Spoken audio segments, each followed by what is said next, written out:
les choses. Ce couvre-feu, il se fera entre 21h et 6h du matin. Et il commencera à partir de ce samedi 0h. Notre pays, tester, alerter, protéger.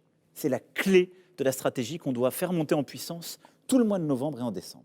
Parce que nous en avons jusqu'à l'été 2021, au moins avec ce virus, tous les scientifiques sont clairs. Il n'y aura pas une interdiction de circuler entre 21h et 6h du matin, il y aura une stricte limitation aux bonnes raisons. Mais ça veut dire par contre qu'on n'ira plus au restaurant, on ne sortira plus du restaurant après 21h, qu'on n'ira plus chez des amis, qu'on n'ira plus faire la fête, parce qu'on sait que c'est là qu'on se contamine plus facilement et qu'il faut réduire. D'abord, il y aura des contrôles, et je remercie nos forces de l'ordre de le faire depuis le début.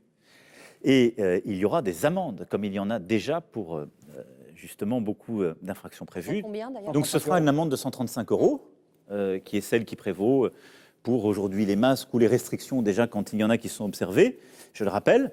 Et je rappelle aussi qu'en cas de récidive, c'est 1 500 €. Ensuite, nous n'avons pas décidé de réduire les déplacements entre les régions. Là aussi, c'est un choix, parce que je pense que, comme vous l'avez dit, c'est le choix de ne pas infantiliser, mais de responsabiliser. Et donc, ça veut dire qu'on n'empêche pas les gens de passer d'une région à l'autre, ou, d'ailleurs concrètement, de partir en vacances. Mais on va leur demander, ça veut dire que très concrètement, on va mettre en place des dispositifs supplémentaires, parce que, de manière très claire, je ne veux pas que nos indépendants, nos TPE, nos PME, ferment, tombent en faillite à cause de ce couvre-feu, comme c'était à cause du confinement. La vie économique